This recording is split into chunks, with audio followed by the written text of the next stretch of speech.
Holko saabi fulɓe ene mbiya debbo keewɗo suutaade hurtinoytaa mboomri. Heɗo hen jaɓowol Ramata Sall. Gonga ala e nder diine l'islam kono noon ko e aadaji men jeya sabu fuutankoɓe hanki so tawi debbo ina hurtiyo wite ko rewɓe jeeɗiɗo ɓe meeɗa suutade ko ɓen lottamo ko teskuyaji teskade ɓeɗon rewɓe ɓe ganduɗa ko rewɓe jooɗiɓe ko debbiniɓe e nder cuuɗi mumen ɓe ganduɗa cuutatako ceeretake ene jaɓi resede ene jaɓi coon ene jaɓi muñal ko ɓen nawata debbo jooɗo jonde nde ɓe jooɗi nde kono debbo mo ganduɗa dillade fof ko cuutiɗo jooɗaki e dewgal muɗum on so hurtinoyi debbo wawa jooɗade kono noon wona e nder diine l'islam woni ala ko e aadaji meɗen eɗen jogui aadaji ɗi ganduɗa ɗin ko aadaji tengtuɗi hen saaji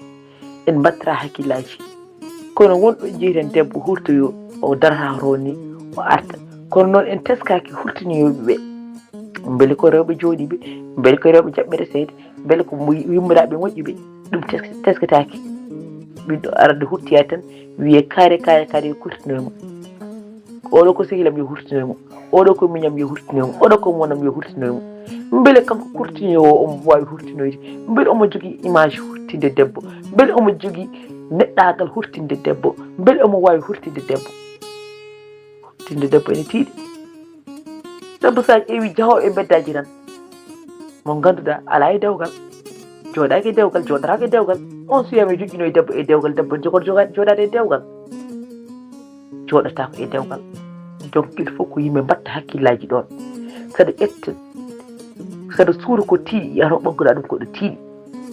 aɗa itta ko foti no ɓiya aɗa hurtinoya hokkumo neɗɗo moƴƴo deeƴo jooɗiɗo dewgal muɗum toppitiɗo dewgal muɗum dokkamo e hurtinoye debbo kono hande sa ƴetti debbo tan a wayno banno dendam Ramata Gis ni a wi ɗum da hurtinoye debbo eɗen moodi Allah yo Allah faamo ɗon eɗen poti wattuden hakkillaji no feewi seydi Sow a weltanama yawone jaam